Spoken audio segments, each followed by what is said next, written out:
on this episode of Therapy Bites Art Lab. But then as our kids start to get older, and the catalyst can be anything from, somebody getting a driver's license, shopping for that prom dress, or getting your kids ready for college or university. It's those catalysts that tend to make women stop and think, whoa, wait a second. I'm not mom like that anymore. And then we start to realize that there's all these things that we haven't been thinking about, haven't been listening to. And it can be a really scary place to hit this point in your life and go, well, who am I? Stay tuned following the interview for On the Couch and Off the Rocker, our special guest's psycho-silly analysis by Art Lab's own head cabbager, Dr. Ima Freudnot. Welcome to Therapy Bites Art Lab, where Dr. Heath and his special guests share real-life stories of helping and healing, fresh from the actual therapy couch, while taking a bite out of common counseling missteps and misconceptions. And now, here's Heath and the T-Ball team. Hey T-Ballers, welcome back to another great episode of Therapy Bites Art Lab on an episode we call, and what is it that we call it? You heard it in the intro, Bottom of the Barrel. The psychology of dark nights of the soul, and we're going to talk with our own Lucy Q about being broke to broken to back on top again, starting your day by starting your own engine. If life's a roller coaster, what's the secret to enjoying the ride? Is that even possible? And secrets to going from bottom of the barrel of life to becoming a barrel rider of life itself, getting on top of it. From those dark times in the barrel, Lucy created a unique journaling practice called My Fab Five, which she still uses daily 4 years later. Her personal growth journey opened her mind to a world of possibility. She believes in the philosophy of each one teach one, remembering how lost and lonely she, F-word alert coming up, she felt, and decided to start the Roller Coaster podcast to let others know they're not alone, while also providing tools and resources to begin their own journey of growth. To continue the conversation from her podcast, she launched Next Your Growth Network to connect coaches with seekers of growth, wisdom, and authenticity. Transcending personal crisis fueled Lucy's desire to connect with and empower other women. She fuels this passion as host of the Roller Coaster Podcast, a daily podcast with over 200 episodes. Wow, that's a lot of work. Heading up the Next Your Growth Network, she founded, which is a revolutionary platform for personal growth and development. Lucy lives in Nova Scotia with her husband Jeff, with whom she has 2 adult sons, Liam and Ethan. Lucy, welcome to the show today. I've been so excited to have you because from my early days in practice, also being a theology major and studying a little bit about St. John of the Cross, I've been talking to people about the dark night of the soul, and I just saw that this is one of your areas of expertise. But to get started off, to let folks know what's possible and where they can get to, can you share with us, with all you have going on, what's an average day in the life of Lucy? What's your morning routine? How do you get started? Stay in the stands at the end of the interview, T-Ballers, and witness our special guest slug a bite-sized brain ball with your name all over it, clean out of the art lab.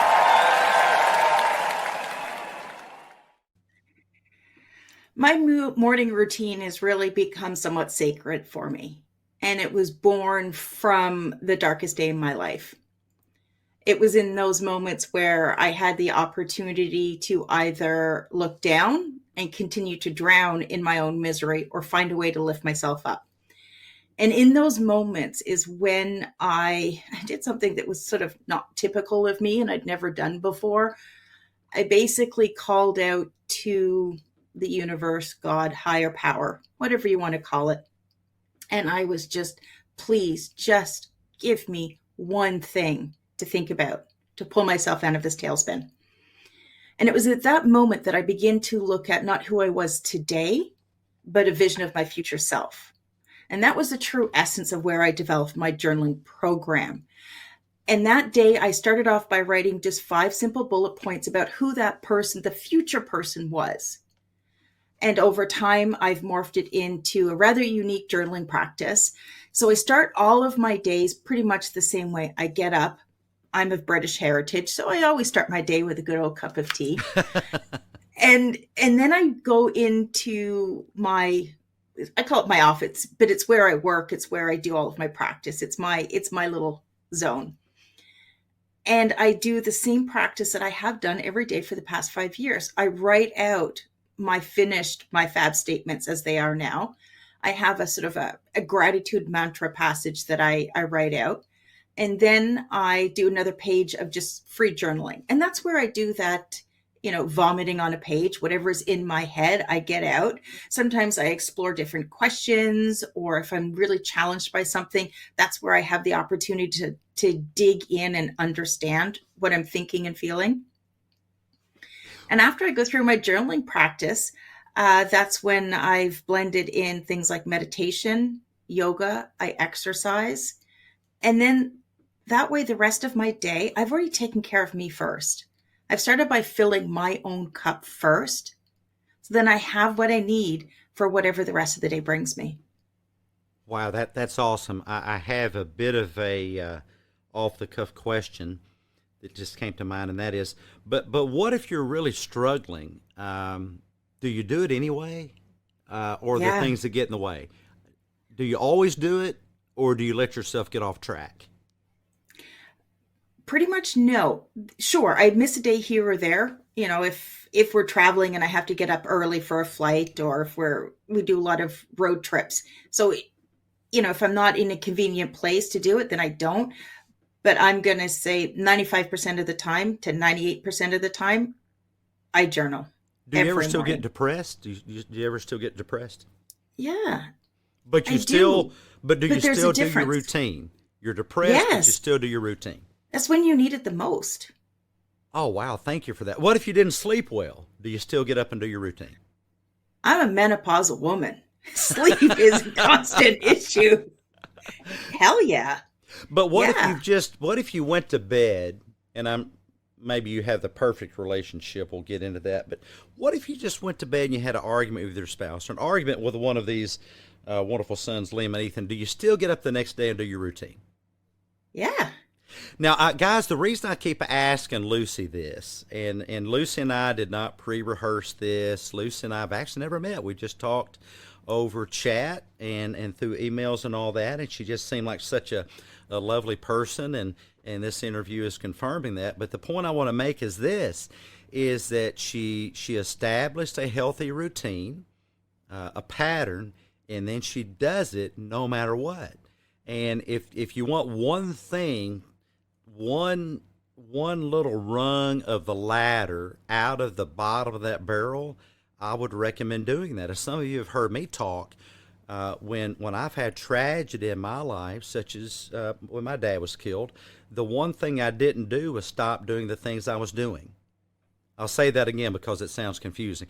The one thing I did not do was I did not stop doing the healthy things I was doing, and it made all the difference. Do you find that the episodes of sadness or depression or, heck, I don't know, anxiety or whatever, that just life in general is made easier if you just keep your routine, keep that pattern going? Absolutely. And here's the thing. I love to ride a roller coaster. I love roller coasters. The bigger, the twistier, the turns, going upside down. I love them. But when you ride an actual real roller coaster, you can see the twist coming. You can see the drops, and you know it's going to end. But when it's happening in real life, you don't know. You don't know how long you're going to be going down that hill or going up and gripping on with fear. You don't know.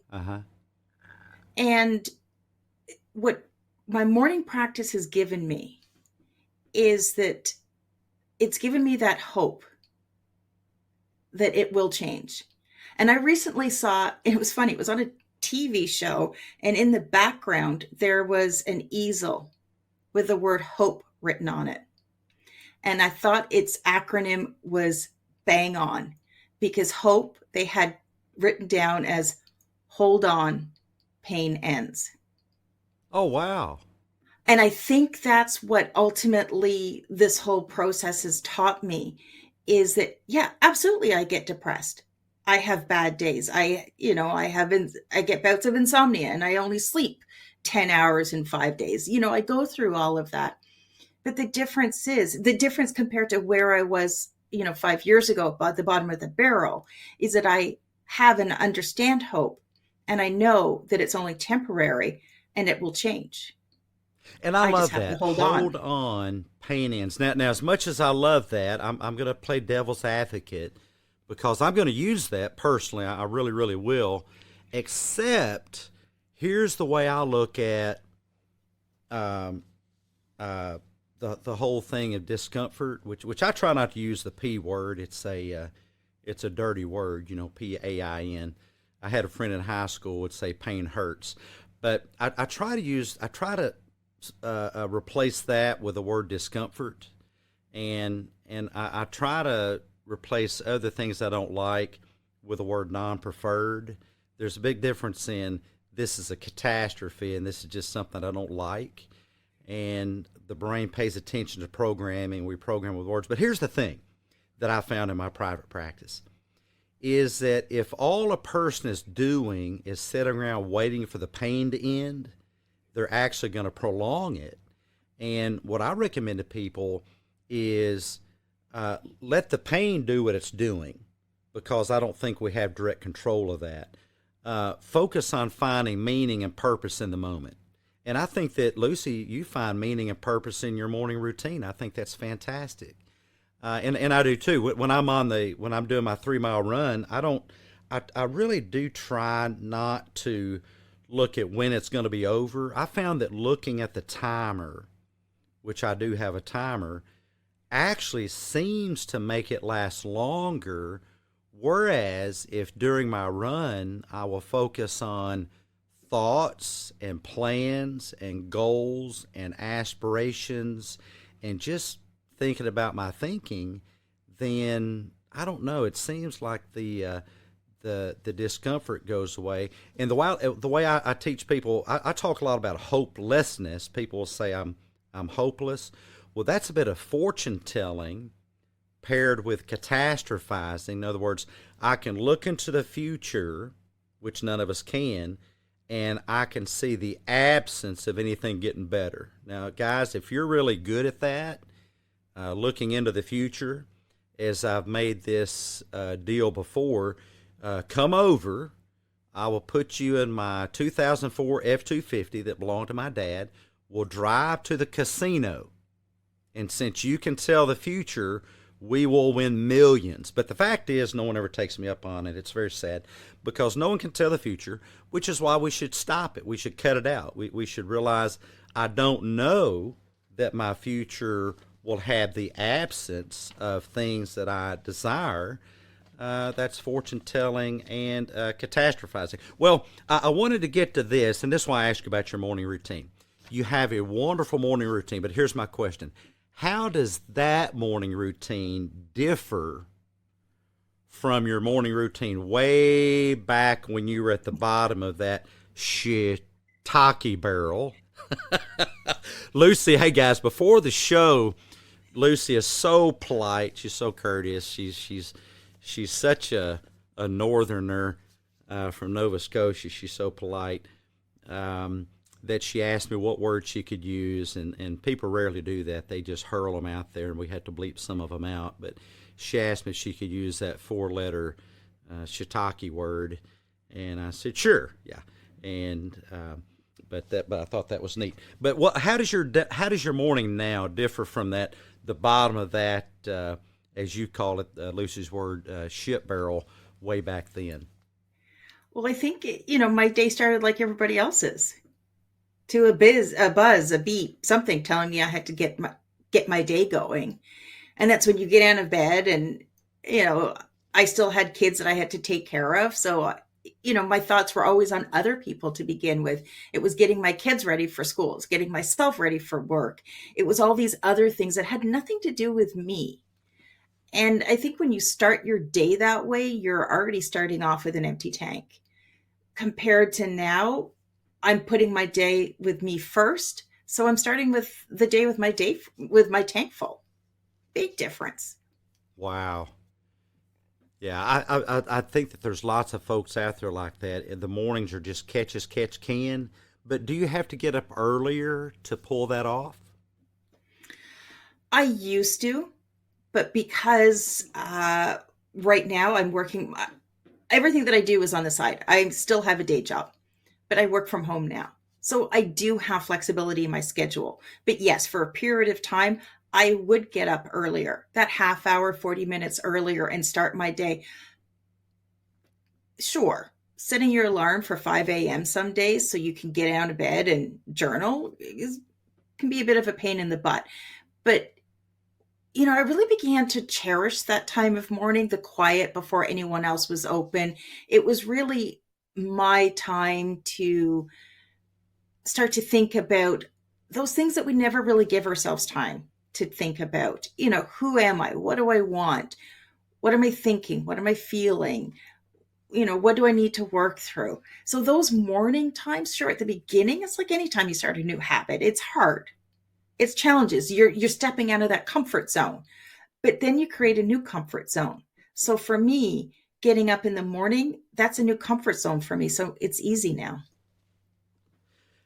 I really identify with that because if my floor was made of grass, there would be a pathway worn away of the same steps I take every single day. It is just so repetitive. And I'll tell you guys that there's really no freedom quite like it, that I don't have to get up and wonder, what am I going to do? And you might say, well, what about all the phone calls and the texts and the emails? And yeah, I have lots and lots and lots of those. And I try my best to get to those, but that's not at the top of my priority list. If there's a fire, well, I'm not a moron. I would grab the fire extinguisher. But I really, in my life, have become very, very good at deciding what is a fire, what is a 5-alarm fire or a 1-alarm fire, or not even a fire, period. And I would refer you guys, by the way, not that Lucy and I talking about this, but the Eisenhower matrix. The Eisenhower matrix has been around for quite some time. You'll find it in Stephen Covey's book, The 7 Habits of Highly Effective People. And it's basically, there are things that are in quadrant 1, upper left, urgent and important. And then there are things in quadrant 2, upper right, which are not urgent, but they are important. There are things in the lower left quadrant, let me see if I get this right, that are urgent, but they're not important. That's quadrant 3. And then there are things in quadrant 4, lower right, which are neither urgent nor important. And I find that pathology comes when everything's in quadrant 1. We get to thinking everything is urgent and everything's important. Well, quadrant 1 I call the firefighting quadrant. And the more of your life, like Lucy has done, that you can move to quadrant 2. Is her morning routine urgent? No, it's not a fire, but it is important. And so quadrant 1 should be minimized by maximizing quadrant 2, but also trying to, you can't really eliminate it, but really, really super, super minimizing quadrants 3 and 4. And quadrant 4, by the way, I call the soap opera quadrant. I guess these days we call it the Housewives or whatever quadrant, because that type of TV show, no offense to the TV show, I know lots of folks love it, my wife loves it, but it's just not urgent and it's not important. I'm sorry, no offense to anybody, it's just not. I'll sit there and I don't really watch it, I just kind of sit there like a zombie because I get to sit with my wife and do it. But what's important is sitting there with my wife, which is a quadrant 2 activity, but the TV playing with Housewives or wherever is Housewives of Nova Scotia. is is a quadrant 4 activity. Sorry, guys, it just is. Well, tell us a little bit more. Let's go deeper into your dark night of the soul at the bottom of that barrel, and how dark did it really get for you, Lucy? Pretty much as dark as it gets. I I hit a point of complete desperation. We often talk about fight or flight, and initially I had those feelings of flight. I just wanted to run away from everything that I was, everything that I had created, all of my problems. And running away meant ending my life. And, I don't know if it was a few seconds or a few minutes that I was in that, but I guess that's where the fight came out, was because I knew that if I chose to end things for myself, I'd only be passing my problems on to my husband and my sons. And, that wouldn't solve anything. My pain would go away, but theirs would be, tenfold. And that's where, I started to make these decisions that really that have changed my life, completely changed my life. Wow, what were some of the key decisions you made? That's when I asked the universe for help. Oh, wow. And it's sure, I was raised going to church on Sundays. We kind of said grace at dinner time, but religion and church was something you did on Sundays. It wasn't really, anything outside of that. So for me to do that was very out of character. But when I look back now, there are a lot of things that happened that day that I do wonder who was in the driver's seat. Really? In what way? Yeah. Well, just as I said that, the first thing that popped into my head is a Carrie Underwood song, Jesus Take the Wheel. Oh, wow. Love that song. Yeah. So if you think about it, when we do have those moments of true surrender, you are giving yourself over to something higher. And when, and I look at everything that was born from that moment, somehow I had this inner wisdom that guided me to keep making the next right step. You think that your early raising and your exposure to a life of faith had a lot to do with that? No, not at all. Because at the time, and I'm not a church person. I'm not a religion person, but I'm a highly spiritual person. What's the difference? Because God and the divine and eternal love, and it's not held in a building. That's held in each of us every single day. And that's an opportunity for us. And I think religion causes a lot of confusion. It has its own rules. It has its own, my husband was raised in the Roman Catholic Church. He went to Catholic school. Some of the priests that taught him are now in prison. Oh boy. I was in an Anglican church where things are, England created the Anglican church so they could, King Henry could get divorced. King Henry, so, I think, wanted to marry somebody different, and I think religion started his own church. Yeah, religion never made sense to me because, even if you look at it,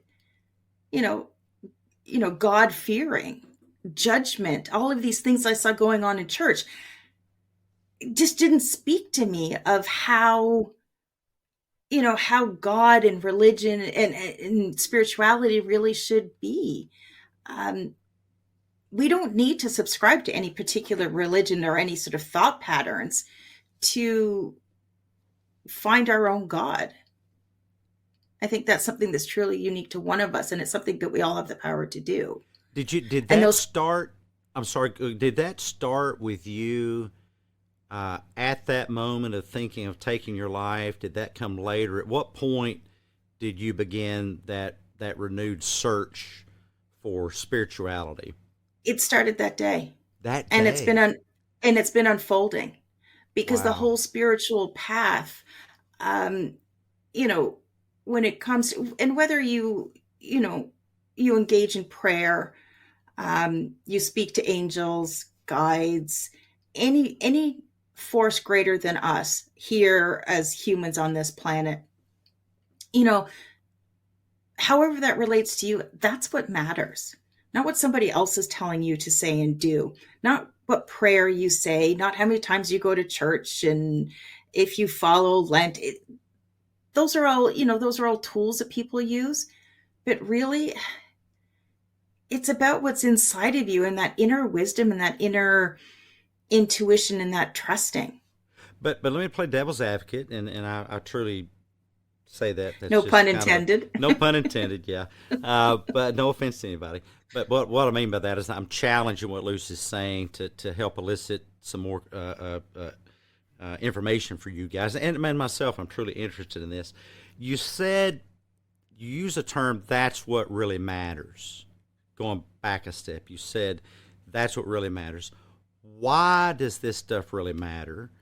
And in what way did it matter to you? What difference did that make to you? It's where I found my true self.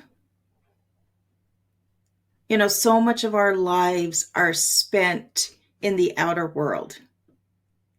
We're preconditioned right from the time we're born. We're told what to do, how to do it. School does the same thing. It tells us what to think, what boxes to check. I mean, you look at most people and they hit their midlife and they're looking back going, whoa, wait a second. I checked all the boxes. I went to college. I got married. I had my 2 kids. I got the dog. I got the minivan. I take the vacations and I'm not happy.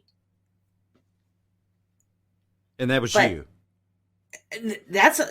That's hundreds of thousands of people out there. I talk to women every day that are going, what happened? I ticked all the boxes. Why aren't I happy? Well, there's so much about our society that they don't want you to be happy. They want you to be product. They want you to be producers. They want you to feed their machine. And they don't care if you know who you really are, if you're doing what you really want to do, if you're living your purpose. That's not how our society works. I wonder why not.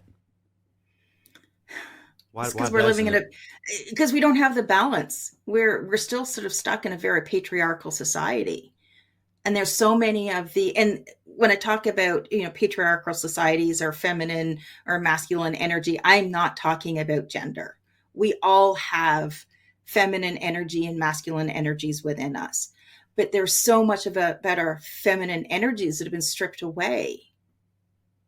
Can you be more specific? What would that, can you put maybe a finer edge on that? Spirituality. Okay. Sure, there's religion. But, take, for example, children. We ask kids what they want to be when they grow up.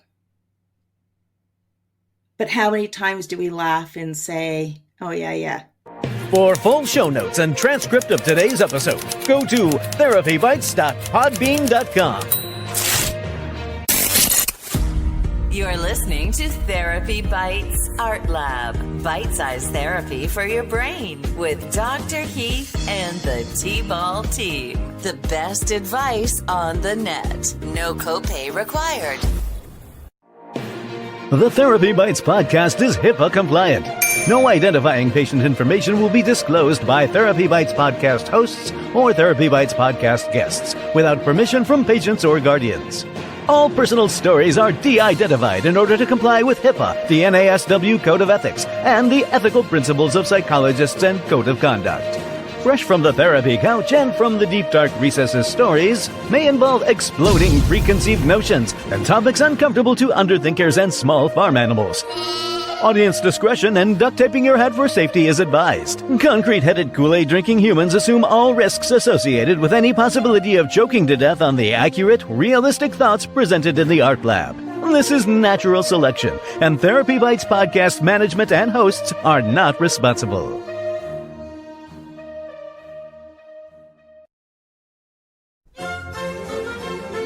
Welcome to the Therapy Bites Art Lab Library, where we have poured over thousands of volumes to bring you the latest Couch Crumbs quote. Oh, would you like a napkin? You're getting crumbs in the book. That okay. Me eat book. Oh. And now today's Couch Crumbs quote. The next season, the next full moon, the next sunset, the next sunrise, the next songbird, the next butterfly, the next smile, the next breath. There's always something good coming. Just remember that. Oh, you got crumbs on the couch. Extra points for you. Live the art life. Become a T-Ball Teammate Inner Circle supporter on Patreon at patreon.com/therapybites. Here's Heath and the T-Ball team. Get a real drink. My oldest son, from the time he was a toddler, loved movies. And we knew one day he was going to be involved in the film industry. All through school, his teachers would say, "What do you want to be when you grow up?" And he would say, "I'm going to make movies." And you know what they would tell him? You need to have a better idea. You're never going to make teachers. The teachers would say this. Teachers, absolutely. Oh wow. And we just said, don't worry, they don't know. You can do what you want. What's the kid doing? He's 24. He's got several short films. He went to business school to take marketing, so he can involve marketing in the film industry. But we're not told to live our purpose, live our passion. They don't do that in school. They want to make sure that you've done your math, you've done your sciences, and you've done your history. Yeah. They don't care if you're happy. They don't care if you're doing what lights you up every day. That's stripped away. Well, it's a bit of a potato chip factory, and I say that because we think we have to have a certain program to produce the same size, same weight, the same imprint, a potato chip so that they'll fit nicely in a vacuum packed bag. But I do think what we leave out of school is finding meaning and purpose in things and attributing value to things and being individuals. And I hear, I like to tell kids and sometimes even adults that you can do anything you want. You can do movies, you can do podcasting, you can do psychology, you can do, my son wants to do ear, nose, and throat medical work, be a otolaryngologist. I always have trouble pronouncing that. I remind myself there's a golly G in otolaryngologist. It's a weird word. I just say ENT. But you can do anything you want, but the best thing to be is yourself. Yes. You can do anything you want, but the best thing to be is yourself. And I think the reason, I guess there could be a song. There was a song, Looking for Love in All the Wrong Places. But I would say there could be a song, Looking for Happiness in All the Wrong Places, because happiness is really not a pot of gold you find at the end of the rainbow. Happiness is a lifelong thing that is an average of life that can only be discovered at the end of life. It'd be like asking you, when you get to be 120, what has been the average of your bank account? You'd say, gosh, I don't know. I'd have to wait to get to be 120. And I teach people the same with happiness. Happiness is not pleasure. Happiness is not joy. That's a different thing. I teach folks happiness cannot be found or lost in a single moment. That's not happiness. That can be pleasure or joy, but happiness is a bigger, grander, greater thing, and it's the average of your life. And happiness is best discovered at the end of your life when you've lived a life of meaning and purpose by finding value in things. Would you say that how old were you, Lucy, when you had the bottom of the barrel experience? 44. Wow, 44. Gosh. I'm gonna Lucy right now looks 50. like she's about 33. So she must going to have I this in was the given future. some good genes. Yeah. I do. You still look like a I mean, teenager, actually. I was gonna say, admittedly, being, a redhead with really fair skin, we really can't hang out in the sunshine too long. Oh So yeah, yeah. It's the whole sun thing. that kind of Well, helps. you were 44, but do you think at 44 that I mean, what impact did that have? Do you not finding meaning in things and value in things? And there's a song I referred to by Pink Floyd, "Just Another Brick in the Wall." You're just another brick in the wall, and of course the early on MTV video was a bunch of kids, faceless kids, falling off into a meat grinder. It was fairly graphic, but not recommending kids in meat grinders, by the way. But it was a psychological thing. But do you think that you just didn't find meaning and purpose in what you're doing in your life? I think for me, a lot of people would label it a midlife crisis. Oh, And, one of the things I've been able to learn more about is how many, and I can only speak to women, mothers, those are the people I talk to, but how many midlife moms are going through that very thing. And part of that happens because, I grew up in the 80s. Many midlife women today went from being daughters to wives to mothers in a very short period of time. I met my husband when I was 18, 19. He's 5 years older. Shortly afterwards, we moved in. Then we got married. A few years later, we had kids. And I never really had that time to learn who I was. And when you become a mother, many of us, we put everything that we have into our families. And there's nothing wrong with that. That is our purpose, our passion at the time. But then as our kids start to get older, and the catalyst can be anything from, somebody getting a driver's license, shopping for that prom dress, or getting your kids ready for college or university. It's those catalysts that tend to make women stop and think, whoa, wait a second. I'm not mom like that anymore. And then we start to realize that there's all these things that we haven't been thinking about, haven't been listening to.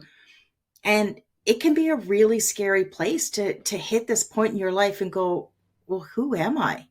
What do I really want? And for me, that's what started to drive me down, not only because I had those questions, but because I had an incredible amount of guilt that went with it. Because I was asking these questions at the same time. I was thinking, well, what's wrong with you? You have a loving husband. You have a great family. You have 2 great kids. You've got a house. You have all of these things.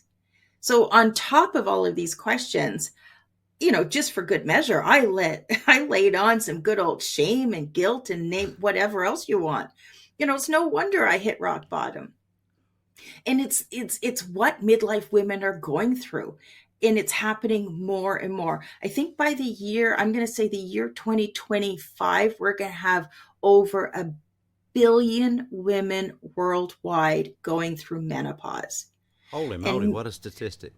And the thing is, and talk about patriarchal society, this is where it comes out when it comes to the midlife woman, is today, midlife, menopause has been stripped down to a list of symptoms that women either have to be cured from or endure. It's completely void of something really amazing and beautiful that happened to so many women at midlife.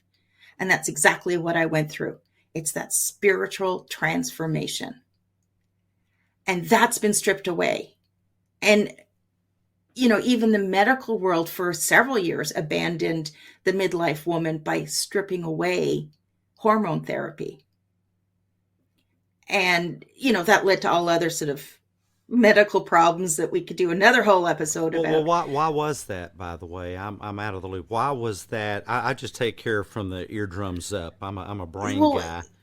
Well, and it is a brain issue because hormones are essential to everything who we are, what we do. Uh-huh. And it was stripped away because I believe it was sort of an obscure test or study that was done that somebody found that there was a potential higher risk of women on hormone therapy developing, I think it's uterine cancer, ovarian cancer, and breast cancer. Oh, we thought it increased risk for that. That's what they Okay. thought. It increased. So rather than explore it further, they went, oh, wait a second, let's take this all away. But when you sort of take away all of those essential hormones that we need every day, that's when you started seeing the rise in things like heart disease and Alzheimer's for women. Ah, Women, 2/3 of Alzheimer patients are women. wow. Yeah. So all of these things are going on. I mean, it's no wonder, it's no wonder today's midlife woman is feeling this way. I mean, we were Uh-huh. raised in the 80s. We were told we can have our careers and have our families. And then we were expected to have it all. We were raised with shows like Growing Pains and Family Ties, where the women would go have all these high-powered careers and come home and have these fabulous family dinners and all of this stuff. That set the bar really high for us 80s girls.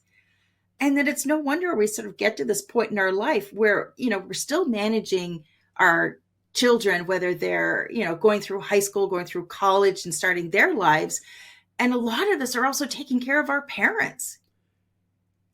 So you have all of these, I mean, talk about a perfect storm. You add on to that things like, your drop in hormones, insomnia, all of these weird questions that are going on, this spiritual evolution. I mean, talk about chaos, absolute chaos. Well, absolutely. And I want to thank Lucy, guys, for calling me out on that and correcting me, because she's absolutely right that there is of course, a unified existence of body, brain, and mind. And yes, if hormones are out of whack, that most definitely impairs cognitive processing, and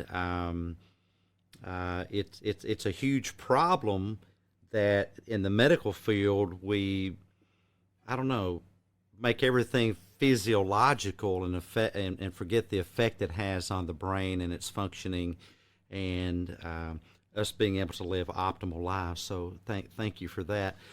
Now, what were some of those early steps that you took? At what point did you get into designing this morning routine that you have after that bottom of the barrel episode where you thought about taking your life? Well, I made those 5 statements about who I was and what I wanted. And I kept writing those out. And over time, there are different things. We've all heard about things like affirmations. And it's funny because in your episode 34, Noah St. James talked about how affirmations don't actually work, because sure, you can sit there and say, I have $1 million, but meanwhile you're laughing because you're like, not according to my bank account. So, there's, I realized that I needed, call it guiding beliefs, whatever it was. So I wrote those 5 statements about my future self in the form of an affirmation. But just like Noah had pinpointed that affirmations don't work, I found a different way. And this was long before I ever knew who Noah St. James was. I tied it into my why. And if you've ever seen Simon Sinek speak about the power of why, you're going to understand. So my 5 statements now encompass see it, feel it, be it, because I see my future self and I feel how it's going to feel to be that person because I've incorporated my why. Why is this important to me? And be it, well, that's when I get to recognize what I'm doing every single day that supports that statement and makes it true. Now, on that last point, just real quick, how do you do that? How do you do that last part, be it? Can you give some examples? Absolutely. So my first statement is I have a strong and healthy body and I am living a long, fulfilling life. And while I'm writing that out every day, I'm thinking about, sure, I could sit there and say, oh, well, you had 2 glasses of wine last night, or what about that bowl of ice cream? But I don't. I sit there and I remember, yeah, you had your green smoothie and you worked out for 30 minutes and you meditated and you did all of these things. So sure, it's a vision of my future self. but I'm already that person. And I think that's the difference between, your traditional affirmation and what I'm working with, is because I've tied it to my why. And every day I'm proving myself right. And on the why, what are some of your whys? In my first one about strong and healthy body, I am living a long, fulfilling life. I don't want to be that old woman crippled with arthritis that can't get up and do something. I don't want to be void of my memory, my mind. I don't want to be that person. That's not how I see my aging coming to. So what's my vision? What's my why? Well, it's to live a long, fulfilling life. It's to be healthy and to be strong. No, I'm not sitting there saying I want to weigh 120 pounds.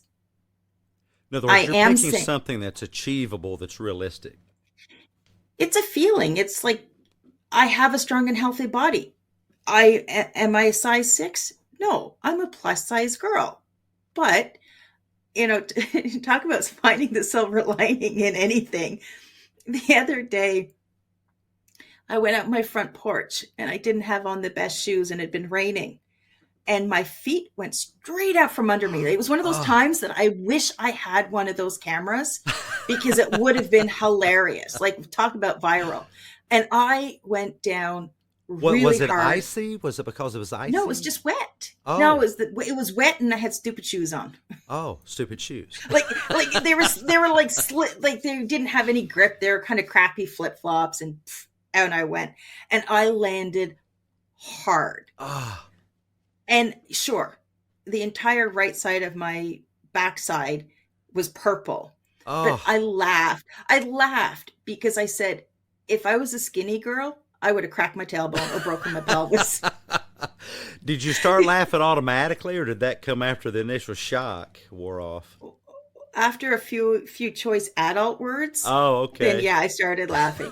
It was bad. And I mean, like, literally, I was when my husband first saw it, he nearly wet himself laughing, but he was also shocked. But and that's the thing, is that I have a strong and healthy body. I took a fall that some people would have ended up in hospital or with a broken bone. Yeah. And, because of my curves, I had a little bit of bounce in my trunk, and, I was okay.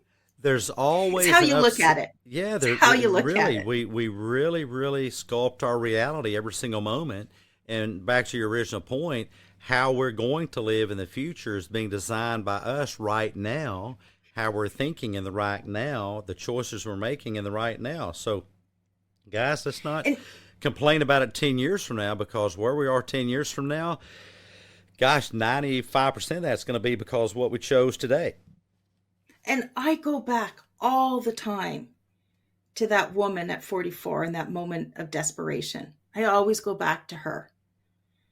And I realize, if I had told her where I would be today, she wouldn't have believed me. So I am already the future vision of myself than I was 5 years ago. In other words, I've already become that person. To put a psychological spin on it, cognitive science-wise, Lucy at 44 was having distorted thinking about her future, and her future self, which is now her present self, is now proving her wrong. All those thoughts she had, those catastrophizing thoughts that created disgust in her brain about herself when she was thinking about suicide, she has now proven that those thoughts were, distorted thoughts.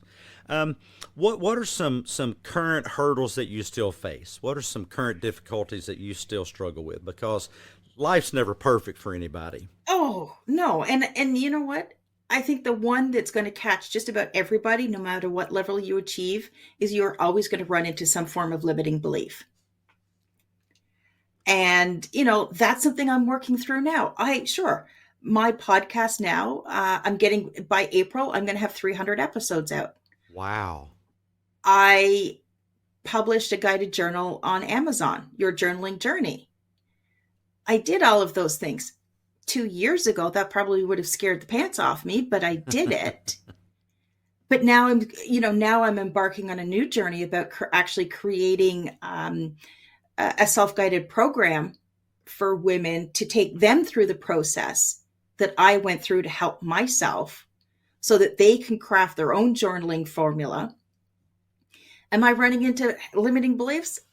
Yes, absolutely. I'm a human being just like everybody else. Did I get butterflies in my stomach before I hit the link to join you today, Dr. Heath? Absolutely. I'm a human being like everybody else.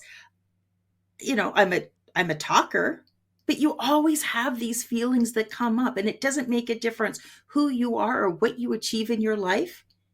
You're always going to come up against that. But again, that comes back to your choice. Are you going to see it as a threat, as a fear, and let it hold you back? Or are you just going to say, okay, well, I've done it before. Yeah. I'm going to do it again. And it's not always knowing the how. And that's a big thing, is we get so caught up in the how. Well, the But how kind of will work itself out. How is our journey? Uh-huh. And that's the part, we're always so focused on the destination that we forget that life is lived on our path to get there. The how is not up for us to know. Life is lived on our path to get there. That's fantastic. Life is lived on our path to get there. Wow.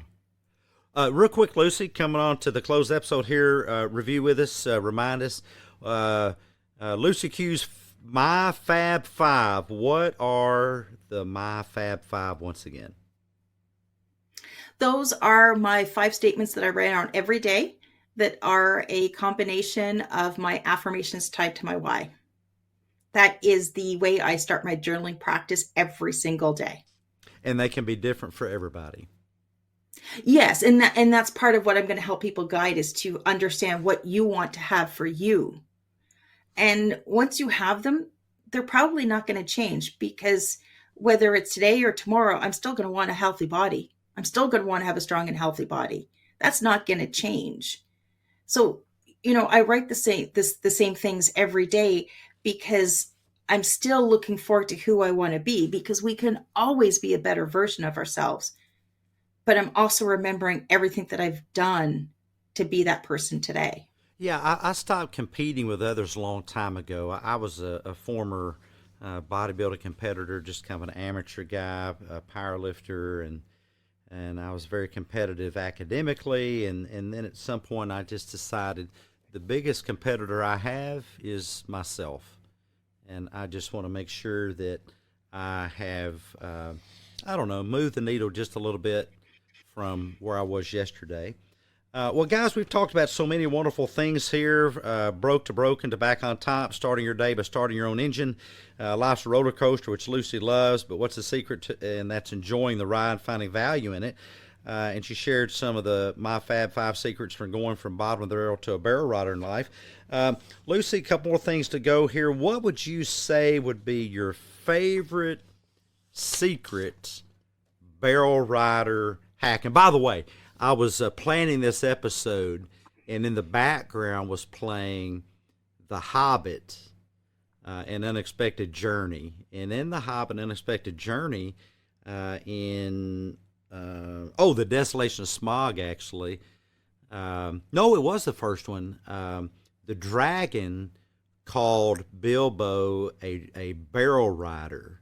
And that just kind of, I was playing the episode on this bottom of the barrel, and I thought, gosh, Lucy is a real life Bilbo-esque barrel rider. She's not in the barrel, she's riding the barrel. So what would be your top barrel riding hack for our listeners? T-ballers, time to quit your lollygagging. Get out of the dugout, onto the field, and live the art life.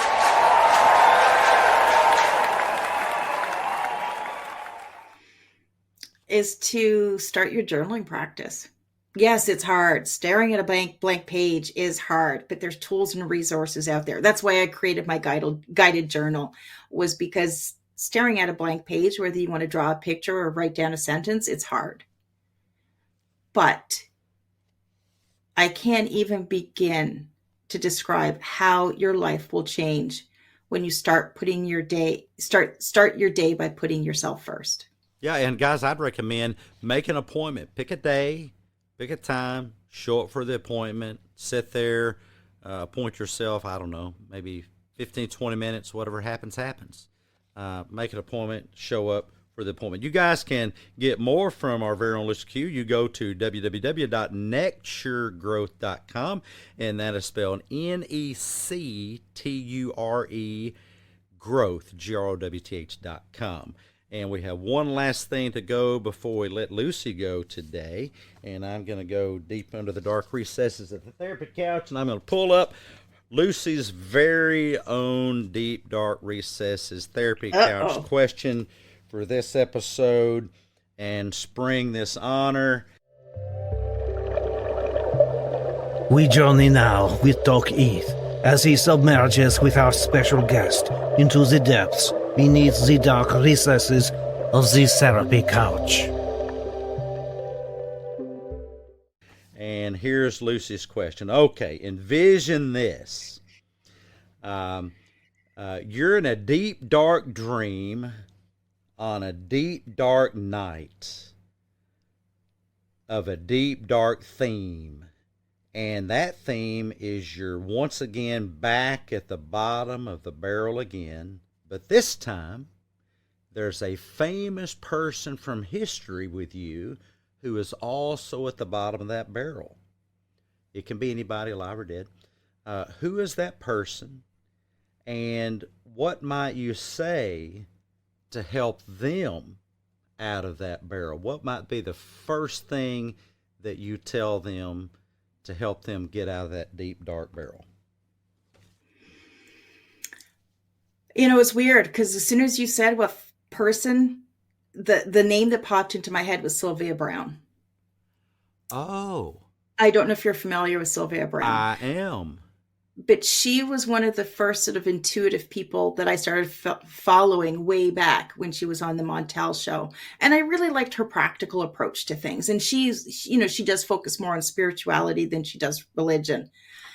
As for what I would say to her, I say, hold on, girl. I know how to get us out. I know how to get us out of this one. Wow, hold on. And I think that's great advice for everybody. If you're at the bottom of the barrel, I think being at the bottom of the barrel is, and I know they say this about a lot of states, but being at the bottom of the barrel is like the weather in Arkansas. If you don't like it, hang around, it'll change. If you don't like it, stick around, it's bound to change. Guys, our weather is today, let me count it up, I think it's 40-something degrees colder today than it just was a few days ago. And life really does change like the weather. I think maybe that might be the great message of our Creator about life, is that life changes like the weather. Lucy, thank you for being on the show today. It's been such a treat. I just love talking about this stuff. You're such a bright inspiration, from the brightness of your heart to the brightness of that really red hair you've got. You guys got to watch this on YouTube. She's got a whole head of red hair there like I've never seen. It's been great fun. You T-ballers, join us next time. Have a great day. Go back and listen to the episode and share it out to others. And if you have time, give us a 5-star like. It really helps push out the content. All the best, everybody. Bye-bye now. Welcome to On the Couch and Off Our Rocker with Dr. Ima Freudnot, where we review our special guest's Therapy Bites Art Lab episode, Psychomalarkey Scale Assessment Results. That's PMS for short. Lucy Quigley's PMS performance places her in the 92nd percentile on the PMS's RRS, Resilience Rebound Scale. This indicates a remarkably respectable degree of adaptability in Lucy Quigley's cortical crevices and a terrifying tendency toward triumphing over tribulations. Overall, Lucy Quigley's PMS's psychosillymetric assessment results present a picture of an individual shockingly prone to bouncing back from the bottom of life's barrel, but who tames the torrential, implicit, tumultuous impulses by harnessing her unique My Fab Five journaling practice. this phoenix-like soul likely has a transformative prognosis of inspiring others in the near future until these gravely gritty features of her psyche have been psychologically analyzed and exercised.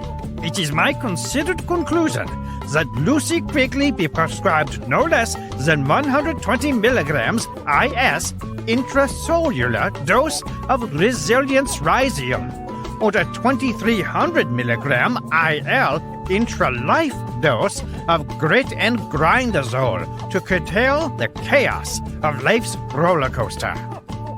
Dr. Ima Freudnot, Chief Shrinkstigator, Therapy Bites Art Lab.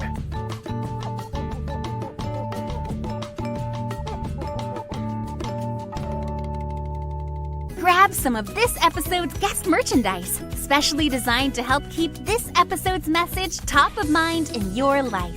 Don't forget friends and family members who could use an Art Lab mental boost too. Just go to therapybites.myshopify.com. Hey, T-Ballers. Thanks so much for being with us today. If we brought value to your day, show us some love by leaving your positive feedback and inviting some friends to listen in and join the T-Ball team. Government legal gobbledygook. Not intended as a diagnostic or as an alternative to professional clinical treatment. Resources and advice are for information and entertainment purposes only. Brought to you by... Someone saying things you don't like? Tape that nagging loudmouth shut. Government-approved speech tape. Gas tape. Now available at your local hardware store. Therapy Bites Art Lab is not an approved, endorsed, authorized, butt-kissing affiliate of the United States Special Offense Assessment Police.